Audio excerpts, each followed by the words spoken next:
Setu dan yang saya hormati Bapak Ibu sekalian, staf administrasi sekolah.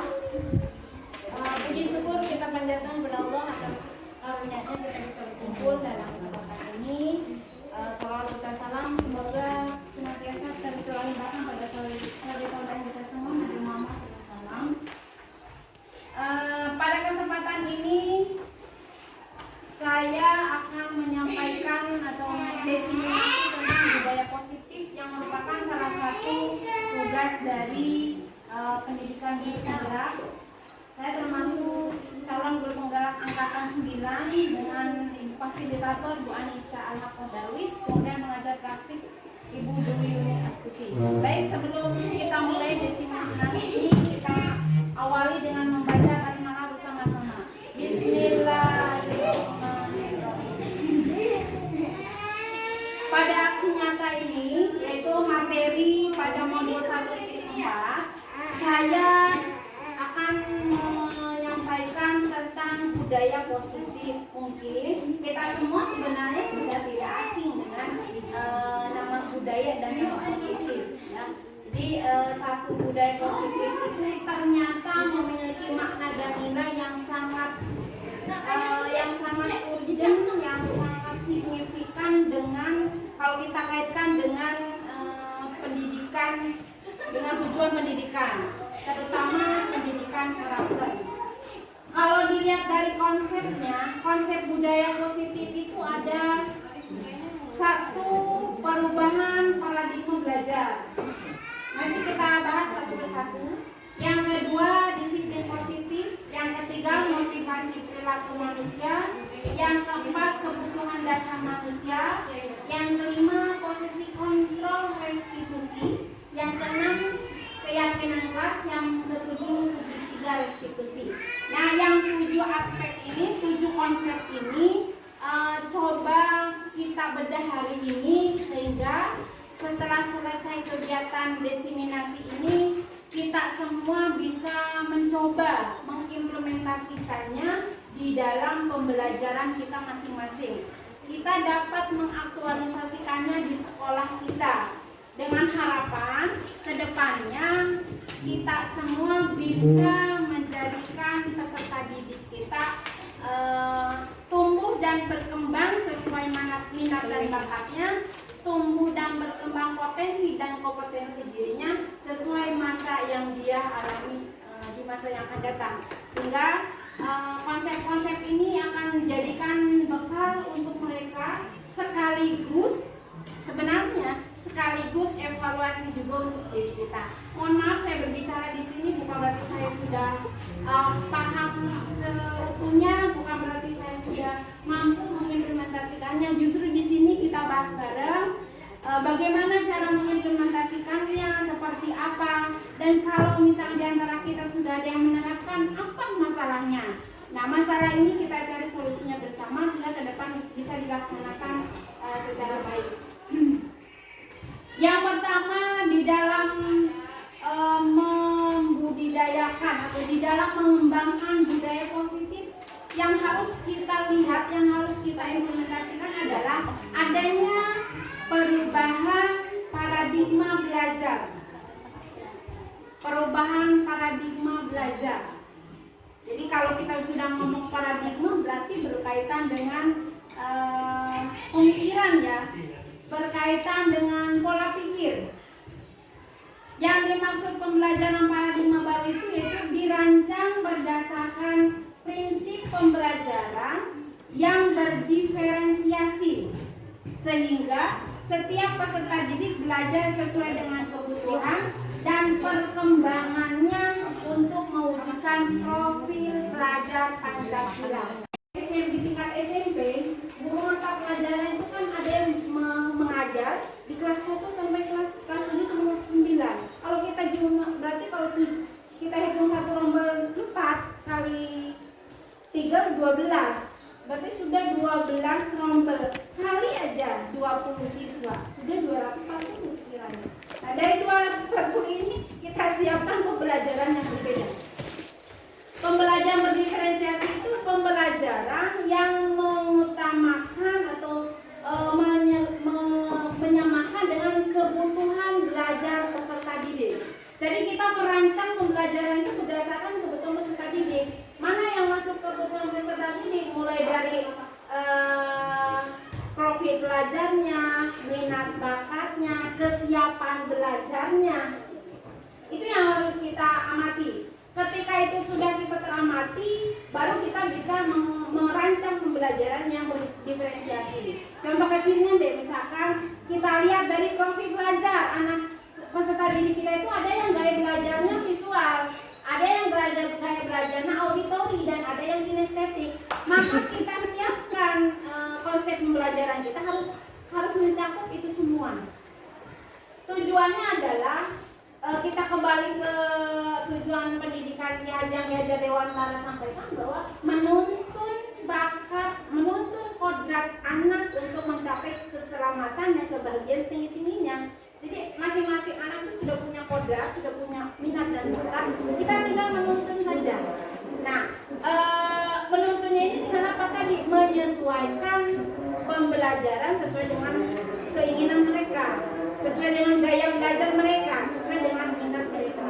Tujuan utamanya adalah mewujudkan profil pelajar Pancasila. Ini yang dimaksud dengan pembelajaran dengan paradigma baru. Sebenarnya secara tidak langsung kita sudah, misalkan guru bahasa Indonesia, ada anak yang tidak bisa membaca, maka dikasih sama-sama membaca tema tentang paragraf. Tapi kalau yang belum bisa baca, kita arahkan dia bisa baca dulu. Tapi baca huruf-huruf yang kita kenakan adalah yang ada di pengertian paragraf itu. Itu sudah termasuk diferensiasi. Kemudian kita sudah melakukan pembelajaran dengan menampilkan PowerPoint.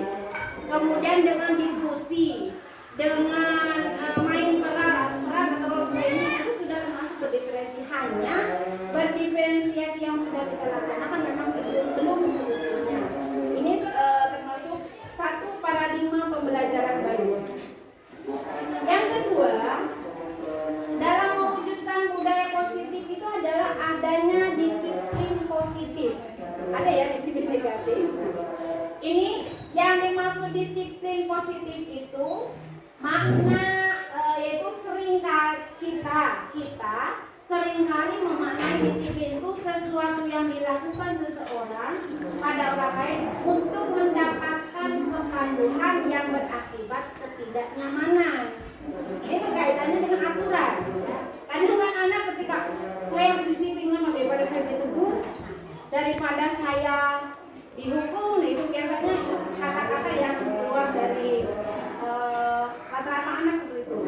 Kemudian disiplin positif itu sebagai guru kita harus mampu menciptakan peserta didik yang mempunyai sikap disiplin itu benar-benar berasal dari dirinya, sehingga mereka berperilaku mengacu pada nilai-nilai kebajikan yang diyakini, bukan karena hanya ingin menghindari rasa tidak nyaman.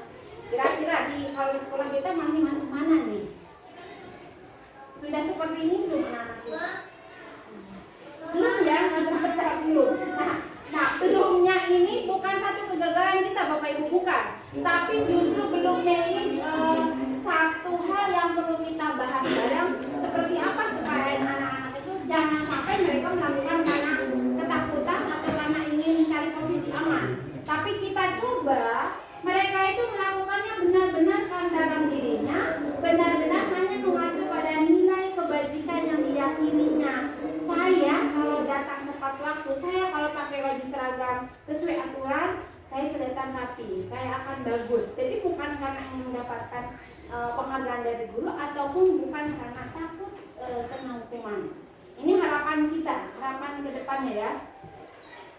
Kemudian disiplin positif itu cara penerapan disiplin yang bertujuan untuk menumbuhkan kesadaran dan memberdayakan anak untuk melakukan sesuatu tanpa sogokan, hukuman ataupun ancaman.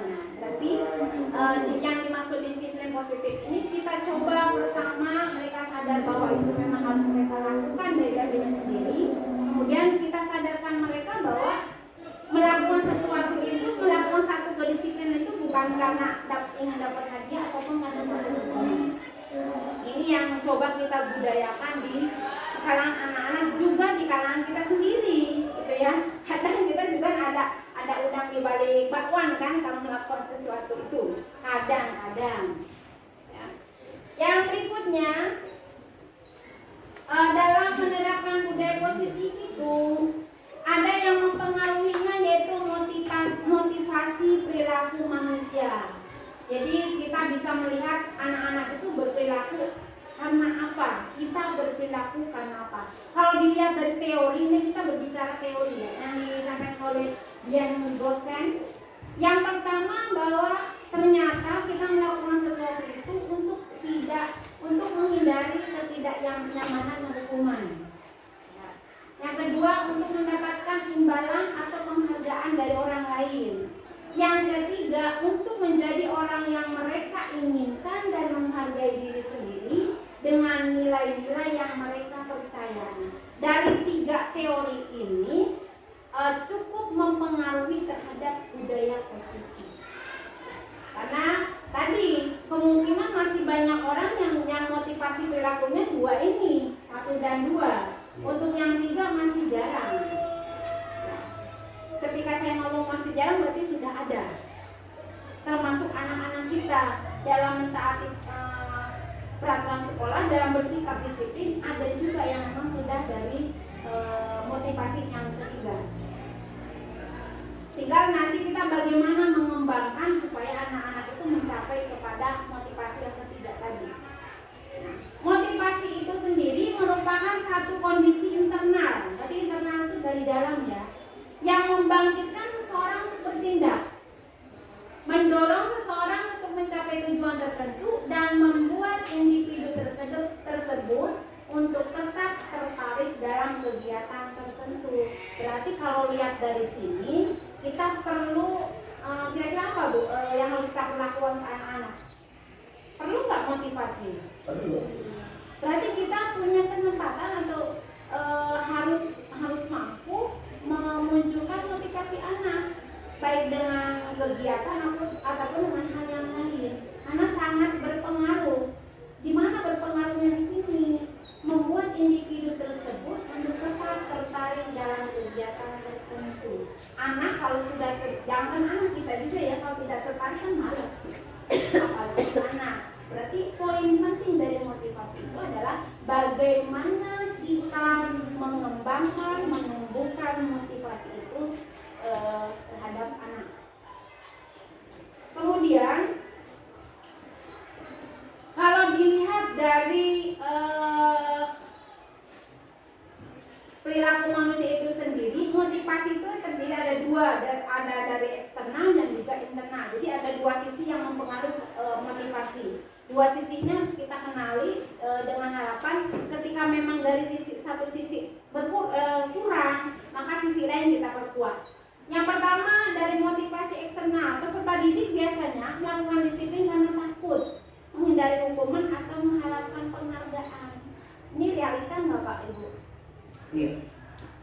Realita ya. Anak-anak masih ada yang seperti ini. Ini eksternal. Berarti dorongan dari luar. Kalau saya baik dan saya dapat penghargaan. Kalau saya nanti tidak baik, saya dapat hukuman. Yang kedua ada motivasi internal, itu dari dalam diri anak itu sendiri yang berdasarkan nilai kebajikan yang ada dalam dirinya. Nah, yang harus kita perkuat adalah ini motivasi internal. Tapi karena di sini motivasi eksternal berpengaruh, nah di sini kita ciptakan bagaimana situasi itu mampu mendorong anak untuk menjadi satu motivasi dalam berperilaku baik atau dalam mengikuti, dalam melaksanakan disiplin positif, gitu ya. Jadi peran kita ada di sini, di motivasi eksternal. Di sisi lain kita bisa mendorong juga ini motivasi internal itu bisa kita dorong dari kita juga, ya. Karena bagaimana caranya? Mungkin kita dengan ada komunikasi dengan anak, seperti yang Guru BK lakukan, ngobrol dulu seperti apa, gitu ya. Selanjutnya, dalam budaya positif ternyata berkaitan juga dengan kebutuhan dasar manusia. Kira-kira kalau kebutuhan dasar manusia apa itu Bapak Ibu? Makan, minum.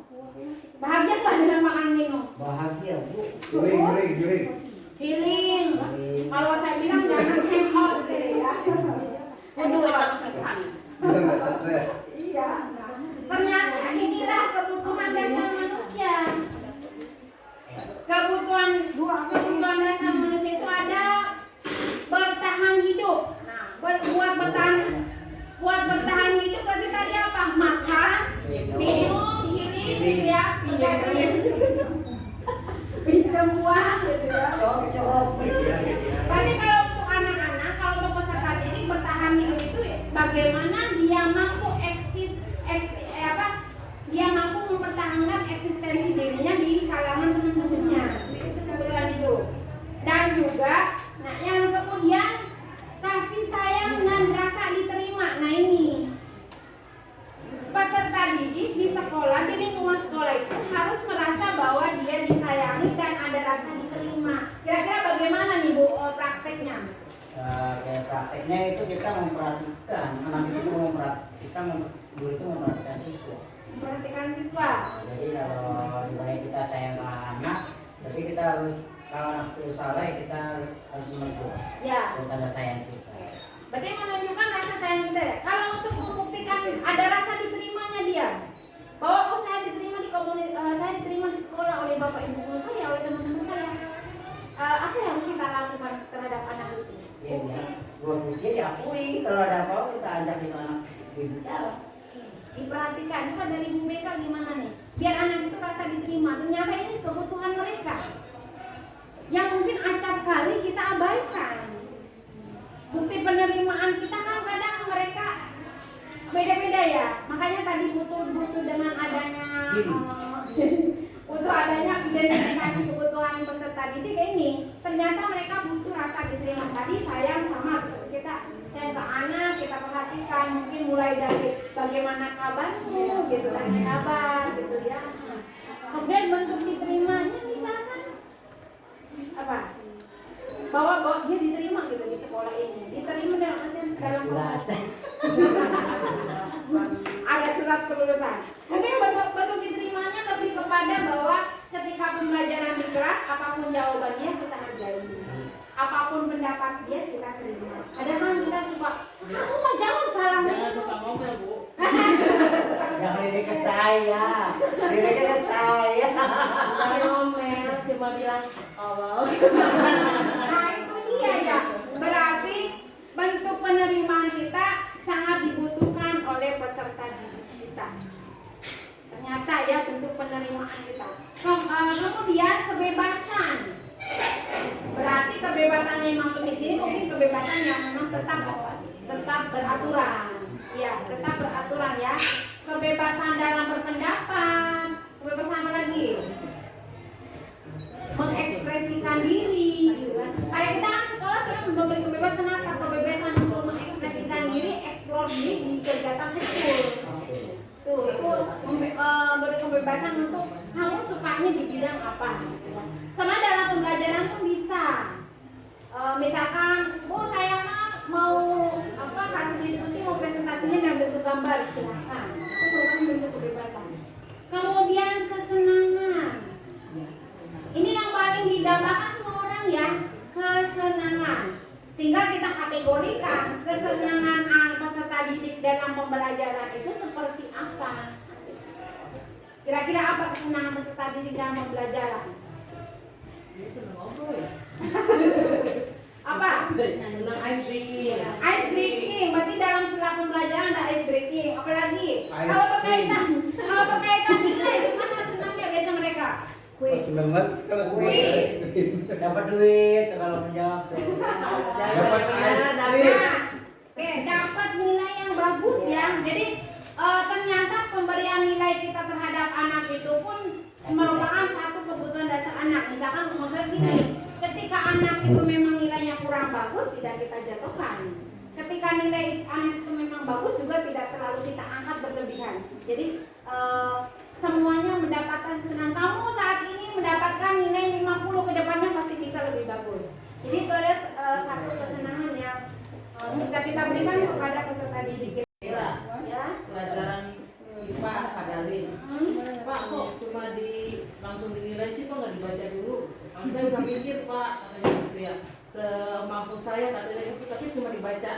Cuma langsung dinilai kayak gitu. Nah, ini Anak masukan protes bu, kalau ibu mah harus baca ya bu, kayak gitu. masukan buat kita ternyata Sabar.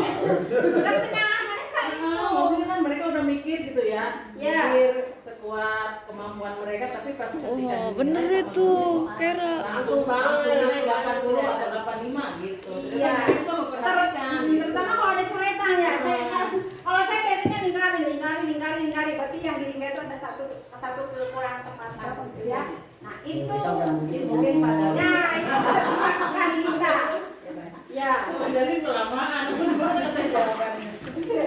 Berikutnya, kebutuhan dasar manusia itu adanya penguasaan. Penguasaan. Kalau misalkan manusia dewasa, berarti dia punya kuasa. Itu kebutuhan dasar ternyata. Ya. Nah, kalau peserta didik kita berarti penguasanya dalam bentuk apa coba? Mereka memiliki kekuasaan itu. Dengan nilai yang bagus. Nilai yang bagus, apalagi?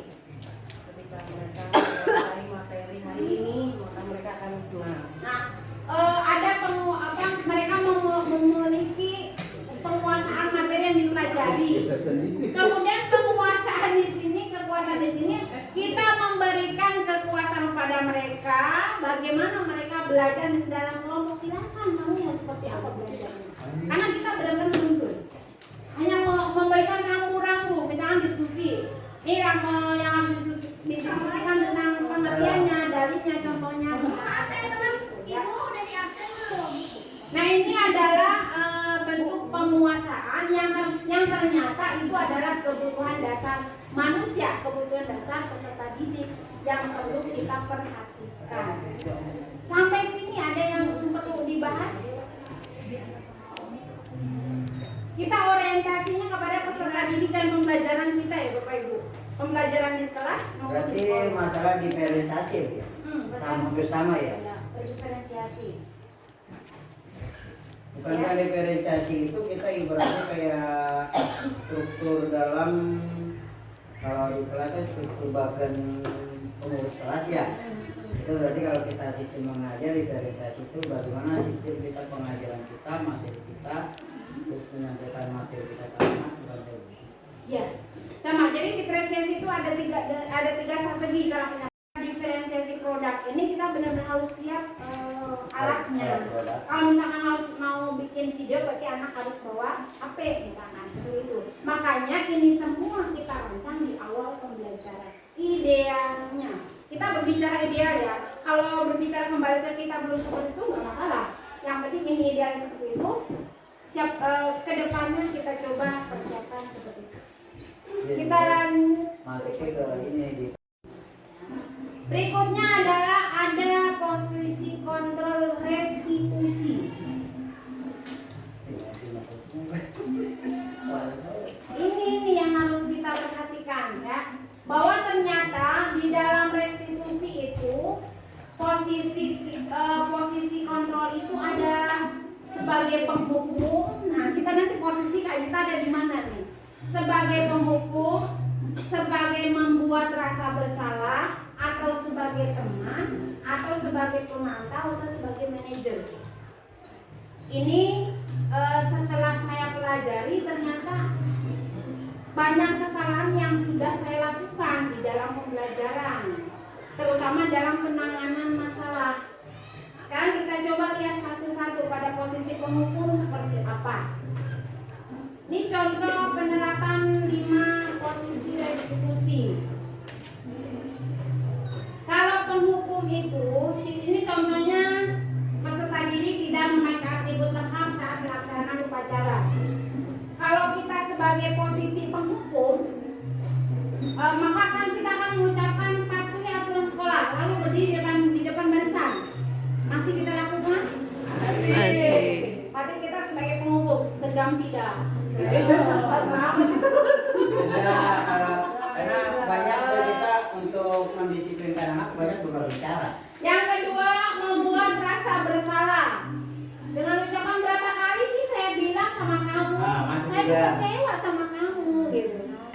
Kata Minda, aku kecewa sama kamu. Sama saya gitu ya. Tidak ada kata-kata lain ya. Bumbu itu bumbu. Kata-kata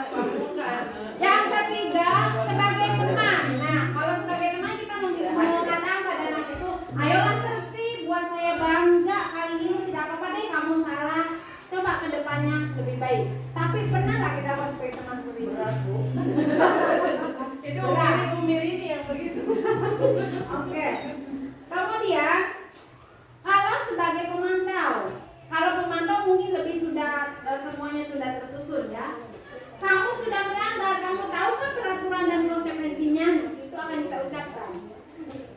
Yang terakhir adalah sebagai manajer. Ketika ada anak bermasalah, maka kita akan ucapkan, apakah kamu tahu kesalahan kamu? Bagaimana kira-kira kamu memperbaiki kesalahan ini? Posisi ini pernah atau sering kita lakukan enggak? Pernah sering sebenarnya, tapi ujungnya semuanya ada ya. Nah, kalau dari teori restitusi, yang paling di dalam budaya positif ini yang paling tepat adalah kita gunakan posisi kita sebagai manajer, sehingga kita menanyakan apa kesalahannya, kenapa kamu berbuat seperti ini, dan bagaimana sih cara memperbaikinya. Seperti itu. Coba sampai di sini, Bapak Ibu. Lebih tertarik ke posisi mana? Untuk materi yang tadi Widya sampaikan ya, ada saatnya kita sebagai penghukum, dan ada saatnya kita sebagai teman, dan ada saatnya kita sebagai manajer. Karena kita di sekolah itu banyak berbagai macam tingkah laku watak anak berbeda. Ada yang anak menganggap kita sebagai teman, ya kalau ada keluh kesah pasti mengadu. Dan kita saatnya manajer itu kita akan mengasih masukan ke mereka saat membutuhkan masukan dari kita sebagai temannya. Tuh, kalau penghukum memang wajar kita sebagai penghukum karena kita sebagai menjalankan, ibaratnya kita ibarat kepolisian yang menjalankan wewenang untuk menghukum mereka kalau saat salah. Ini kita berbicara kita ya, berbicara kita. Ada lagi yang lain? Yang kita bahas sekarang adalah berdasarkan teori. Pada di lapangannya kita seperti itu. Tapi secara teoritis atau secara hati dah, secara manusiawi, secara posisi kita sebagai orang tua, posisi kita sebagai guru, kira-kira dari lima posisi tadi itu yang paling tepat itu mana? Sebagai teman. Sebagai teman. Kalau Bapak Ibu yang lain? Sebagai manajer. Karena kalau kita lihat ya, apakah kamu tahu kesalahanmu? Nah, berarti kita identifikasi dulu. Ada identifikasi. Bagaimana kira-kira kamu memperbaiki kesalahan kamu? Berarti kita memberikan kesempatan untuk anak berpikir, iya ya, salah ya punya saya. Saya bisa ngapain ya? Iya. Jadi kalau kita lihat dari posisi-posisi ini, sementara dalam budaya positif yang paling tepat adalah manajer. Tidak menutup kemungkinan posisi kita sebagai teman, seperti tadi Pak Salman sampaikan, seperti sebagai pemantau dan juga sebagai penghukum, itu bisa kita lakukan pada posisi dan situasi tertentu. Seperti itu ya. Nah, sekarang kita coba lihat perbedaan antara hukuman dengan konsekuensi. Kalau hukuman itu biasanya sifatnya menyakitkan. Menyakitkan di sini bukan berkaitan fisik ya, bukan berkaitan fisik tapi lebih ke rasa. Kemudian membuat peserta didik atau anak sakit fisik ataupun hati dalam jangka waktu lama. Ternyata kita suka dengar kan, saya kesel banget sama itu dulu ya. Ternyata itu kalau kita kan sekarang nggak boleh gitu ya. Tapi ternyata itu bekas yang cukup lumayan. Jujur deh, pernah nggak waktu sekolah ingat gak satu guru yang memang pernah membuat kita sakit? Itu salah satu hukuman. Kemudian peserta didik membenci kedisiplinan. Jatuhnya adalah mereka benci akan disiplin. Kenapa? Dihukum kalau disiplin itu kan itu. Kemudian mendorong peserta didik menyakiti diri sendiri. Menyakiti diri sendirinya adalah lebih kepada rasa bahwa sebenarnya dia tidak terima dengan peraturan yang ada, tapi dia harus ikut. Itu bentuk menyakiti dirinya. Kemudian konsep diri yang buruk. Kenapa buruk? Besok kalau saya sesuatu saya harus ciptakan disiplin, kalau nggak hukum. Itu ternyata yang membekas di diri mereka. Kemudian peserta didik belajar untuk menyembunyikan kesalahan. Ketemu nggak? Ayo, di anak kita. Ini ternyata hukuman itu berefek, berakibat anak menyembunyi kesalahan. Gak bawa buku paket, ganti jam pinjam kelas sebelah gitu. Ujungnya tidak tanggung jawab ternyata ya. Yang terakhir ada tidak dihargai pemerintah. Ini efek yang dirasakan oleh anak akibat dari adanya kebiruan. Dan kita tidak bisa mensalahkan siapa suruh kamu tidak sesuai aturan, ternyata seperti itu. Yang kedua, ada konsekuensi. Kalau konsekuensi itu sesuatu harus terjadi, udah sepakati bareng, membuat anak merasa tidak nyaman dalam jangka waktu pendek. Kalau konsekuensi lebih tidak lama waktu akibat yang dirasakannya. Kemudian peserta didik menghargai disiplin, mendorong peserta didik mudah menyelesaikan diri, konsep diri yang baik, peserta didik belajar beraturan dan kehilangan hak dibuat tidak nyaman, diasingkan untuk sementara. Tadi konsekuensinya misalnya udah jangan poin datang 5 menit, keluar kelas 5 menit di luar kelas. Itu konsekuensi. Ternyata itu membuat anak kehilangan haknya untuk belajar dan merasa diasingkan. Terus kalau begini mana baiknya? Sekarang ada solusinya. Ternyata ada solusinya. Kalau gitu sekolah nggak usah ada aturan. Ternyata bukan tidak harus ada aturan, tapi ada hal-hal yang harus kita rubah. Ada hal-hal yang coba kita manage ulang, ya, kita atur ulang, kita reschedule. Dari aturan menjadi keyakinan kelas, ya.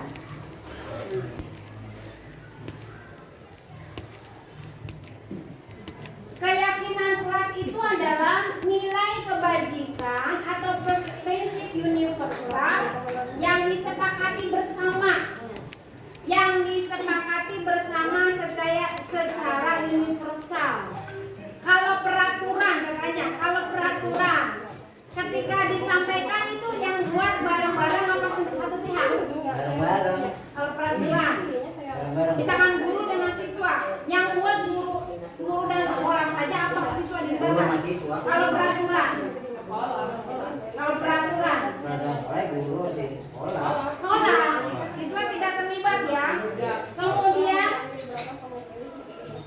lepas dari latar belakang suku, negara, bahasa maupun agama, ini kalau keyakinan kelas. Kemudian keyakinan kelas lebih memotivasi seseorang dari dalam diri. Kita lihat, kita akan dari prosesnya ini akan terlihat bedanya aturan dengan keyakinan. Sebenarnya tadi sudah terlihat dari pengertian awal, ya, bahwa keyakinan itu keyakinan kelas dibuat secara bersama dan diakui nilai kebajikannya bersama. Berarti ada keterlibatan langsung antara si guru dengan peserta didik dan dengan orang tua. Kalau memang itu keyakinan sekolah. Kita sekarang coba berbicara hanya keyakinan kelas. Yang pertama, keyakinan kelas itu bersifat lebih abstrak daripada peraturan yang lebih rinci dan nyata. Kenapa abstraknya? Ya memang yang diinginkan bareng-bareng, kan? Kemudian keyakinan kelas berupa pernyataan universal. Universal berarti berlaku untuk semua. Berlaku untuk semua berarti dimanapun akan diakui. Pernyataan keyakinan kelas selalu dibuat dalam bentuk positif, nih yang perlu kita garis bawahi. Keyakinan kelas dibuat dalam bentuk positif, terutama dalam kalimatnya. Nanti kita lihat bentuk positifnya seperti apa. Kemudian keyakinan kelas itu dibuat tidak terlalu banyak supaya mudah diingat dan dipahami semua anggota kelas, anak-anak, kita. Kemudian keyakinan kelas hendaknya sesuatu yang dapat diterapkan di lingkungan itu, berarti di kelas, yang bisa diterapkan di kelas. Kalau memang tidak bisa ya jangan dipakai. Selanjutnya, semua anggota kelas hendaknya ikut berkontribusi dalam pembuatan keyakinan kelas melalui kegiatan curah pendapat. Jadi kalau dilihat dari sini, semua anggota kelas, semua peserta didik menyampaikan kamu mau di kelas ini mau seperti apa belajarnya kita, gitu. Bisa dibentuk ditulis masing-masing, bisa masuk ke depan atau bisa menyampaikan secara lisan. Kemudian semua anggota kelas bersedia meninjau kembali keyakinan kelas dari waktu ke waktu. Jadi pertemuan hari ini, pertemuan besok, pertemuan berikutnya bisa kita tinjau. Keyakinan kelas kita masih berlaku nggak nih sekarang? Oh masih Bu, ya sudah kita lanjut. Jadi bedanya dengan peraturan sih. Kalau peraturan biasanya baku, tidak bisa diubah-ubah selama masa periode tertentu. Kalau keyakinan kelas bisa kita tinjau kembali, ya. Ini yang bisa kita coba bedakan antara peraturan kelas dengan keyakinan kelas, antara peraturan dengan keyakinan. Yang pertama, kalau dilihat dari 9 item ini, di dalam keyakinan itu terbebas dari kata negatif, terbebas dari kata perintah. Contoh, peraturan kelas kembalikan barang ke tempatnya, maka keyakinan kelas itu bertanggung jawab. Jadi kalau mulai sekarang itu kita coba mengucapkan kalimat-kalimat yang positif. Jadi tidak ada kalimat negatif, tidak boleh dilarang seperti ini. Nah itu sudah mulai harus kita hilangkan kata-kata seperti itu. Dilarang mengganggu orang lain, saling menghormati. Hadir di sekolah 15 menit sebelumnya, menghormati orang lain atau komitmen. Dilarang melakukan kekerasan, keamanan atau saling menghormati dan keyakinannya. Dilarang menggunakan narkoba, maka keyakinan kelasnya adalah kesehatan. Dilarang bergantian atau menunggu giliran, menghormati orang lain atau berempati. Antri kalau kita kan gitu ya. Dilarang merokok, kesehatan, menghormati orang. Berarti nanti kita coba di lingkungan sekolah itu berarti apa namanya banner slogan-slogan kita ganti Bapak kesiswaan. Jadi tidak dilarang merokok lagi. Kesehatan dan keselamatan. Baru kita tempel gambarnya. Itu ya. Itu satu keyakinan SMP 3C itu bahwa kita harus sehat, kita harus aman. Kemudian gunakan masker, nah kesehatan, keamanan. Berjalan di kelas dan koridor, keamanan dan keselamatan. Ini poin penting perbedaan antara satu peraturan dengan keyakinan. Jadi kalau peraturan memang identiknya dengan perintah, dengan kata perintah. Identiknya lebih banyak mengandung kata negatifnya. Tapi kalau kita lihat dari keyakinan kelas itu lebih banyak turun positif. Itu sih, bukan cinta segitiga ya. Di segitiga restitusi. Emang harus segitiga emang. Dari pengalaman yang sudah saya coba terapkan, ternyata manfaatnya banyak dan lebih terasa. Jadi yang disebut restitusi itu proses menciptakan kondisi bagi peserta didik untuk memperbaiki kesalahan mereka sehingga mereka bisa kembali pada kelompok mereka dengan karakter yang lebih kuat. Jadi kita menciptakan satu kondisi untuk memperbaiki kesalahan peserta didik, memperbaiki kesalahan, bukan menyalahkan berarti ya, memperbaiki kesalahan.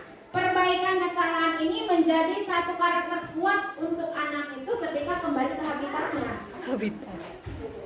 Jadi mereka setelah kita tindak dengan restitusi itu, mereka kembali ke temannya itu menjadi punya satu keyakinan bahwa tadi saya salah dan perbaikannya harus seperti ini.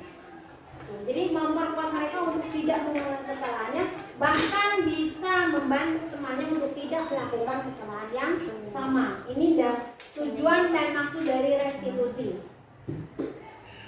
Segitiga restitusi itu sendiri proses menciptakan kondisi. Nah, jadi ya sama seperti tadi bahwa anak sudah melakukan satu kesalahan, tapi kita coba kesalahan itu kita pahamkan pada mereka sehingga mereka paham oh itu memang salah dan harus saya perbaiki.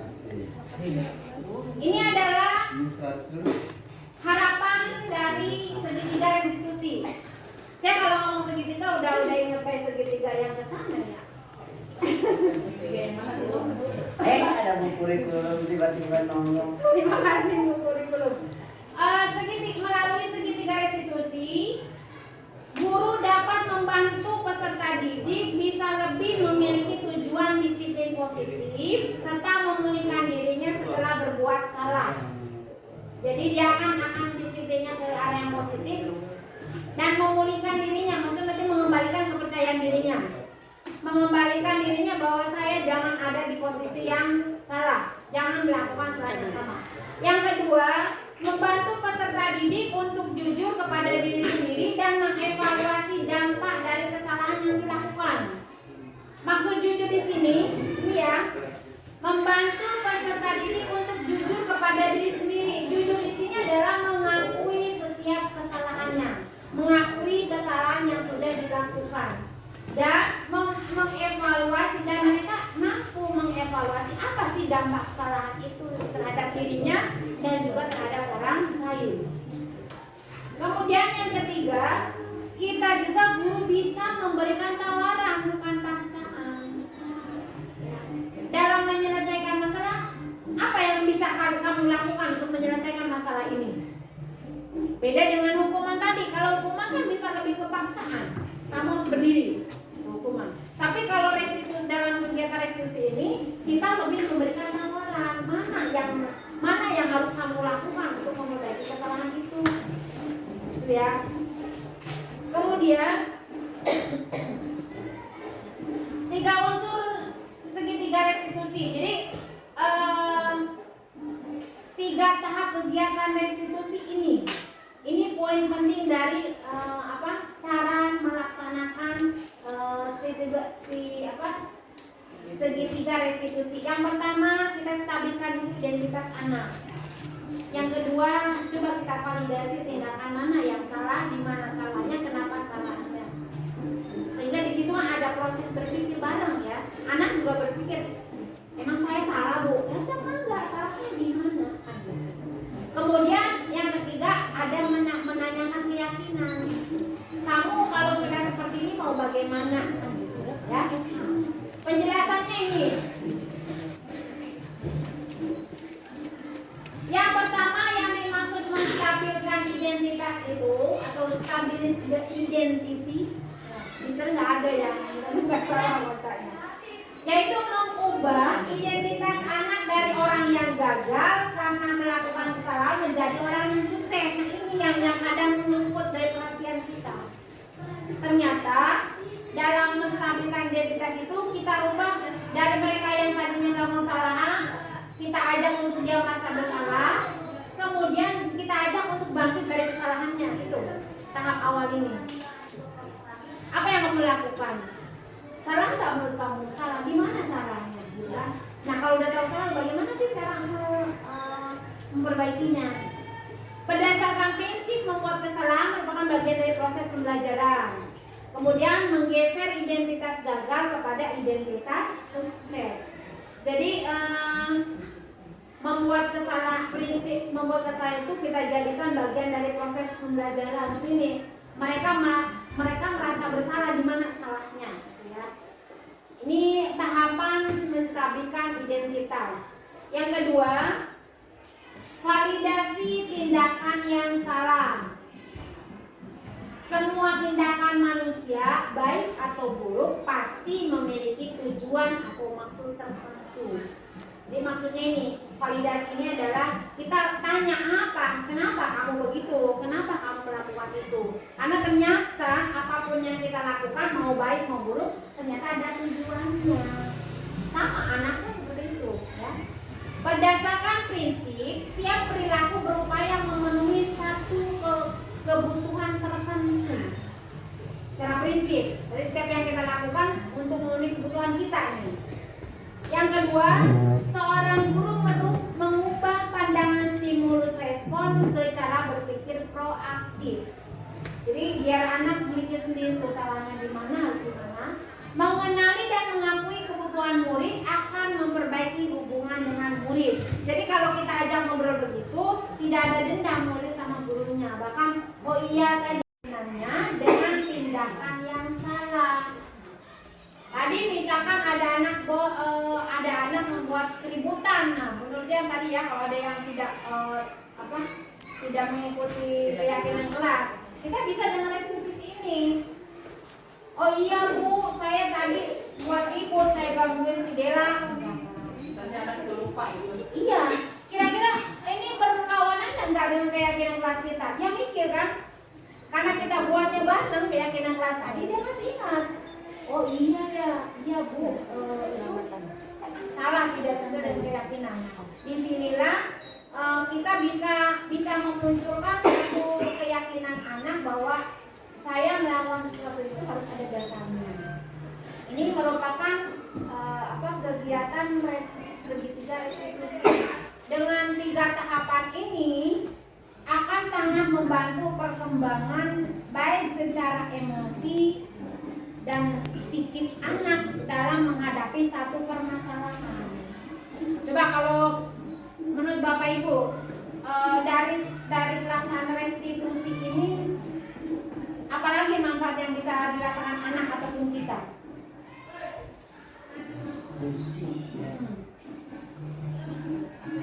Kalau kita kembali ke posisi konsep, berarti restitusi ini posisi kita di mana? Di manajer apa di pemantau? Kalau kita lihat ke posisi kontrol tadi, kalau lihat kegiatan restitusi ini, kita berada di mana? Pemantau atau manajer? Kalau kita lihat dari 3 kegiatan, stabilkan identitas, menanyakan keyakinan, ke manajer ya, lebih ke manajer ini kalau kita melakukan restitusi ini. Jadi kita lebih menanyakan apa yang dilakukannya, salah apa tidak, kenapa dilakukan, di mana salahnya, bagaimana memperbaikinya. Kalau yang coba saya pahami dari teori ini, dari teori segitiga restitusi ini, anak itu bukan hanya menyadari kesalahannya ternyata, tapi juga mampu menemukan solusi dari permasalahannya itu. Ada kasus. Setiap hari Selasa di sekolah ada pembiasaan tadarus Al-Quran. Pada hari Selasa, pada satu hari Selasa, Aira tidak mengikuti kegiatan tersebut, yang merupakan kegiatan pembiasaan wajib diikuti sama peserta didik. Aira tidak memberikan keterangan pada guru pendamping tentang ketidakhadirannya. Karena itu pada hari Rabu Aira dipanggil Wida untuk dimintai keterangan.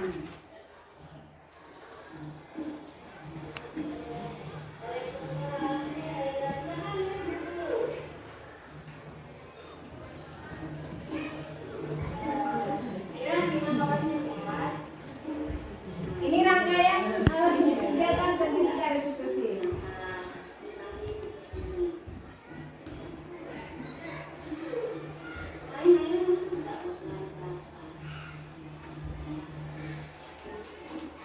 Kurang tuh, giginya kurang.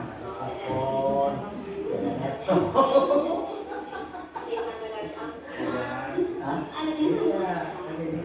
Kontak ya, kontak.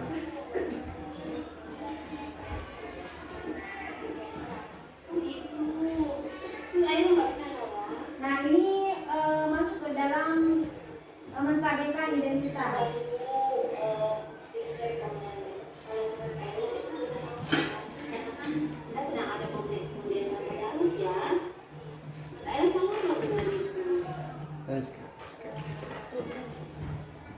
buburnya hancur, buburik itu nggak bisa kasih air.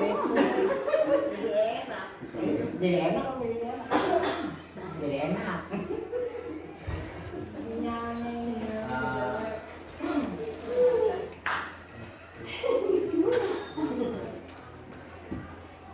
Jadi kita panggil, kita tanya kenapa, kita tanya dulu kenapa dipanggil, kemudian kita jelaskan, kita dapat informasi. Jadi tetap kita sampaikan, kita dapat informasi dari mana.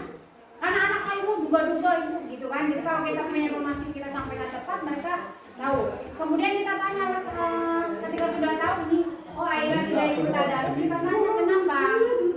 Ternyata dia membantu temannya yang sedang piket, tapi tidak izin dulu. Terus kita tanya, itu salah apa tidak? Salah. Sesuai nggak dengan keyakinan sekolah kita? Tidak. Kenapa? Karena keyakinan sekolah kita itu bahwa setiap hari Selasa pagi itu ada kegiatan pembiasaan tadarus. Nah terus solusinya apa? Kita tanya ke dianya. Iya Bu, berarti kedepannya saya akan mengikuti. Kalaupun tidak mengikuti karena hal lain, dia harus izin. Jadi dari proses ini anak bisa menyadari kesalahannya, kemudian bisa mengenali kesalahannya dan bisa memperbaiki kesalahannya. Baik, sebelum ditutup, ada yang perlu dibahas ulang atau didiskusikan lagi?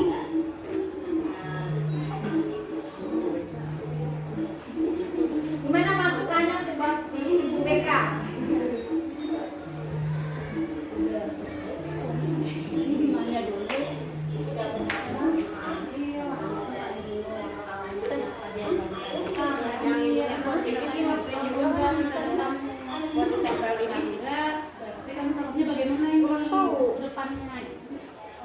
Berarti secara tidak langsung guru-guru di sini juga sebetulnya sudah melakukan. Sudah, iya.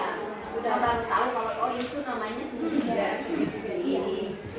Makanya tadi saya bilang segitiga restitusi, keyakinan kelas, kemudian budaya positif, semuanya sudah. Cuman kita memang secara teorinya, secara penamaannya belum tahu. Dan satu hal lagi, biasanya dari satu teori itu kan rangkaian, kalau bisa dikatakan sintaknya ya, rangkaian step by stepnya itu terlaksana. Kalau kita kadang dari rangkaian itu ada terlewat, maka hasilnya kurang maksimal. Itu. Jadi kalau dari hasil pembelajaran ini saya baru memahami bahwa keyakinan kelas, tindakan restitusi itu dapat kita lakukan dan hasilnya akan optimal ketika kita melaksanakannya step by stepnya sesuai dengan teori yang dibentukkan atau pada pelaksanaannya konsisten, gitu ya. Saya berharap mudah-mudahan pertemuan kita hari ini bisa membawa atau mengarahkan kita untuk bisa lebih baik dan bisa saling mengingatkan satu sama lain. Ketika saya dalam posisi yang dilepas kontrol, maka teman yang lain mengingatkan. Dan tadi kalau lihat dari posisi kontrol tadi, maka yang paling pas, yang paling tepat untuk menangani anak-anak kita di sekolah itu adalah pada posisi manajer. Ya, dimana kita mencoba menggali apa permasalahannya, kenapa dilakukan, bagaimana solusinya, seperti itu. Karena ketika posisi manajer ini kita sudah terapkan, maka posisi selanjutnya bisa saja pada kondisi tertentu kita sebagai pemantau, sebagai teman, dan sudah bisa juga menjadi penghukum. Tapi mungkin untuk sampai penghukum tidak, untuk saat ini tidak, karena melihat undang-undang. bukan hanya melihat undang-undang, Masih dalam tahap yang wajar. ya. Dan kalau kita sudah melaksanakan restitusi ini, saya yakin kita tidak sampai posisi kita pasti semua ada pada tahap manajer. Baik, mungkin ini saja yang bisa saya sampaikan. Mohon maaf jika ada kesalahan dan mohon masukan dan kritiknya supaya bisa lebih baik. Satu hal lagi, bukan karena saya lebih tahu, tapi benar-benar hanya berbagi informasi sehingga informasi ini bisa kita terapkan bareng-bareng dan sekolah kita ke depannya bisa lebih baik. Terima kasih. Assalamualaikum warahmatullahi wabarakatuh. Teh op. Oke.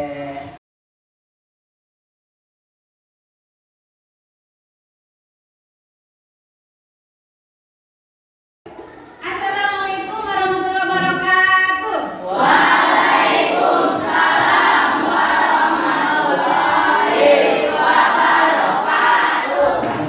Hari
Amin. Kita mulai pembelajaran kita lagi dengan baca basmalah bersama-sama.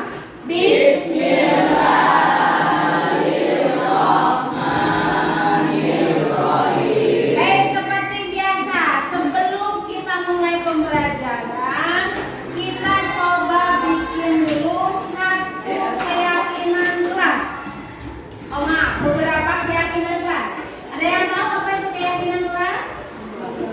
Pernah waktu itu pas itu bikin ya? Keyakinan kelas itu adalah satu keyakinan kita tentang satu ketentuan yang akan kita jalani bersama. Tentunya selama pembelajaran pendidikan agama Islam. Jadi keyakinan kelas itu peraturan yang kita yakini bersama, peraturan yang kita buat bersama, dan peraturan atau satu hal yang kita yakini kita laksanakan bersama, kita tanggung jawab bersama, sehingga kita semua bisa berjalan dengan satu sisi yang sama. Bisa dipahami? Misalkan ini, sekarang ibu tanya, dalam pembelajaran kita pembelajaran PAI ini maunya seperti apa? Jadi tapi satu hal yang kita yakini yang akan kita jalani bersama. Pastinya hal itu harus yang bersifat positif dan memberikan dampak baik terhadap kita semua. Ada yang mau tanyakan dulu yang belum ngerti tentang keyakinan kelas? Paham? Kalau paham, nanti ibu minta tolong masing-masing tuliskan di kertas ini. Saya belajarnya kelas harus bersih, harus saling menghargai, tidak boleh mengganggu, misalkan begitu. Tapi kita katanya kalimatnya kita ubah dengan yang positif. Misalkan kelas tidak boleh kotor, oh berarti kelas harus bersih. Tadi tidak boleh mengganggu, kondisi belajar harus tenang. Kita ganti dengan kalimat yang positif. Tidak boleh ada kata tidak. Bisa? Suasana belajar tenang. Jangan ribut. Nah, jadi kata jangan ribut kita ganti dengan belajar dalam suasana senang. Apa? Tenang. Terus saling menghargai, tapi tidak saling mengganggu. Seperti itu, paham? Tuliskan di sini. Nanti kita pilih. Kalau ada yang salah kita pilih menjadi satu. Ya, masing-masing boleh menuliskan dua keyakinan kelas yang kalian inginkan. Itu sudah tercatat di sini. Yang sudah tempel di depan. Nanti kita sepakati mana yang kita sepakati bersama. Keyakinan mana yang sekiranya bisa kita laksanakan bersama. Masih ada yang belum paham? Ya, oke. Silakan tulisannya nggak bisa dibaca. Waktunya 5 menit, jangan pakai lama. Jawab yang sudah boleh tempel ke depan.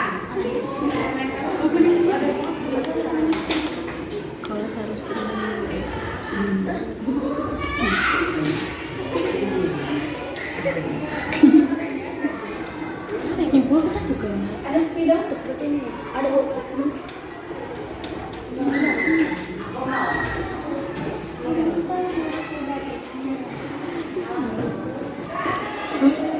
Masya Allah.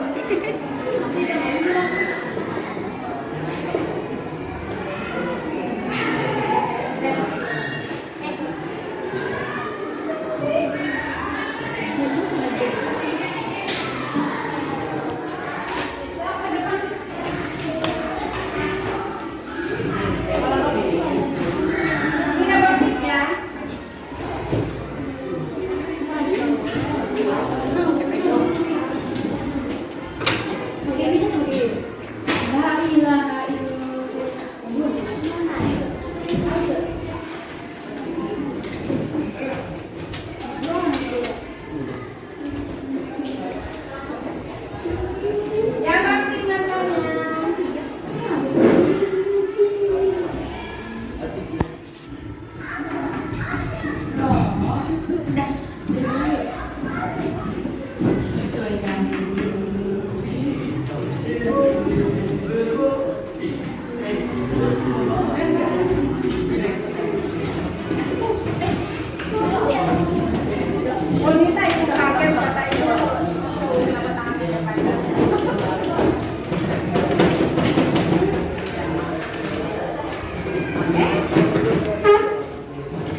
Sudah semua.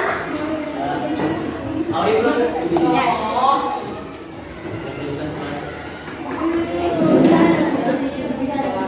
Kalau udah sepakat berarti kita laksanakan bersama. Siap? Ya. Jadi begini. Ketika kita sudah membuat satu keyakinan, misalkan belajar dalam suasana tenang. Ketika ada yang ribut, nggak harus ditegur lagi, harus sadar oh iya. Keyakinan kelas kita adalah belajar dengan tenang. Seperti itu, kita mencoba mawas diri dengan keyakinan kita ini. Satu hal yang penting, ketika sesuatu hal sudah kita yakini, menjalaninya kita akan menggunakan tanggung jawab dan dengan pastinya menjalankannya dengan senang hati. Kalau sudah senang, biasanya mudah nggak pekerjaan itu? Kalau pekerjaan itu mudah, kita laksanakan dengan senang, hasilnya akan bagus apa tidak? Bagus. Itu yang diharapkan dari adanya keyakinan kelas. Sekarang kita coba bahas satu-satu. Harus saling menghargai. Sepakat? Coba ada yang mau berkomentar saling menghargai bentuknya seperti apa misalkan? Ya, siapa namanya? Auri. Auri. Contohnya apa? Saling menghargainya. Tidak boleh membuli. Ya, wah. Ada lagi, Pedro. Jika guru menjelaskan harus didengarkan. Ketika guru menjelaskan harus didengarkan. Kira-kira ini dapat kita sepakati? Oke. Satu. Oke. Kemudian yang kedua, kelas harus bersih. Setuju? Coba ada yang mau mengomentari kelas harus bersih? Gimana caranya? Apa? Piket kelas. Piket kelas. Berarti sepakat. Kita harus yakin bahwa saya piket kelas mau menjaga kebersihan. Cukup nggak yang dengan yang piket yang menjaga kebersihannya? Enggak. Berarti kita semua bareng-bareng harus menjaga kebersihan. Ada sampah ambil simpan di tempatnya. Begitu ya? Oke. Sepakat. Berarti kelas harus bersih. Oke. Tidak boleh makan di kelas.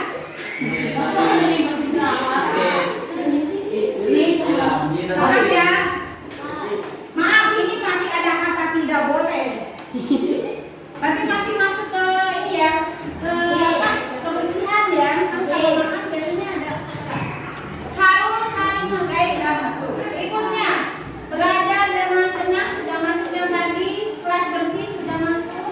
Belajar dengan tenang sudah, kelas bersih sudah.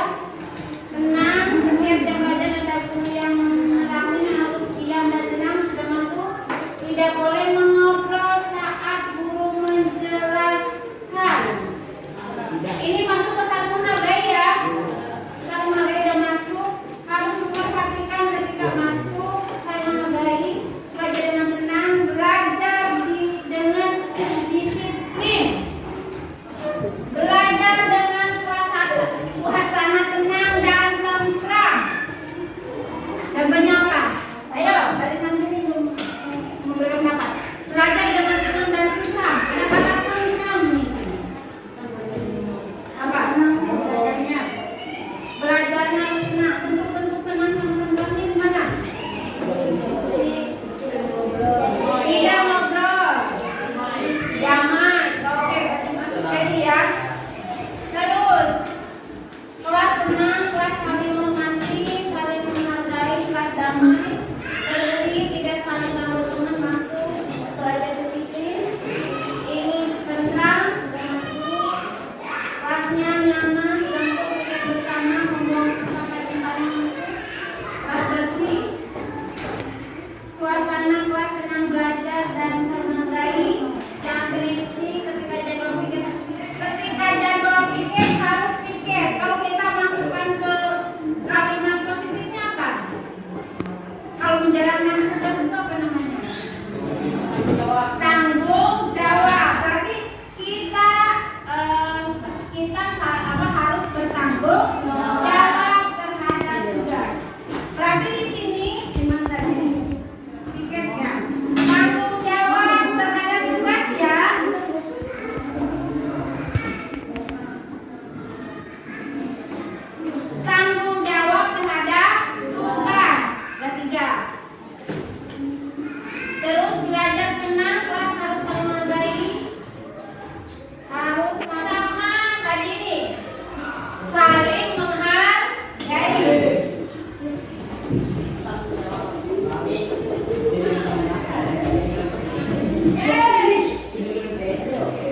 Yang kedua, kelas bersih, ya. Kelas bersih.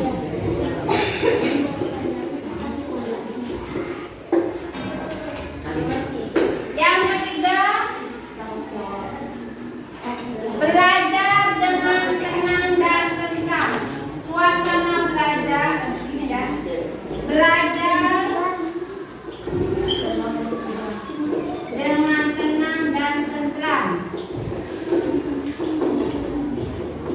Kalau tenang saja tidak tentram pun sama.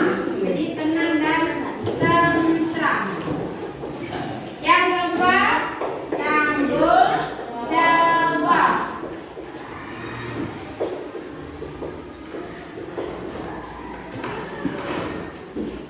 Pakai tambahan terhadap tugas nggak? Oke ya, tanggung jawab terhadap tugas.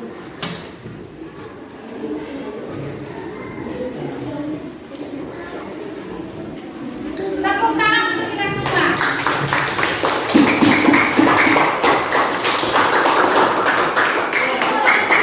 Kita ulangi. Ini adalah keyakinan kelas kita, terutama pada saat belajar dengan saya.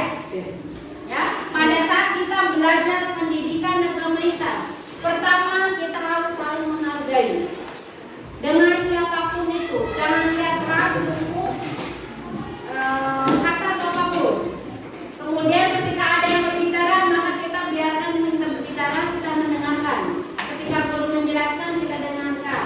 Ketika ada yang berbeda pendapat, kita saling menghargai. Itu bentuk saling menghargainya ya. Yang kedua, kelas bersih.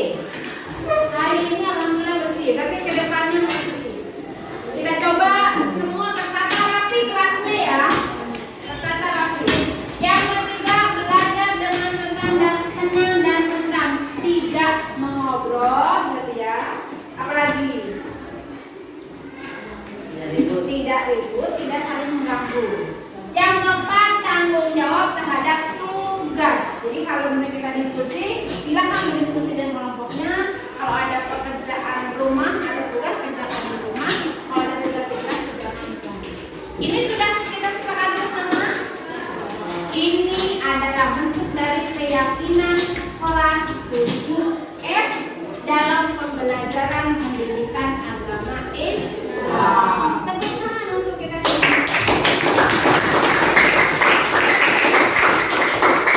Terima kasih. Sekarang kita mulai ke materi pembelajaran.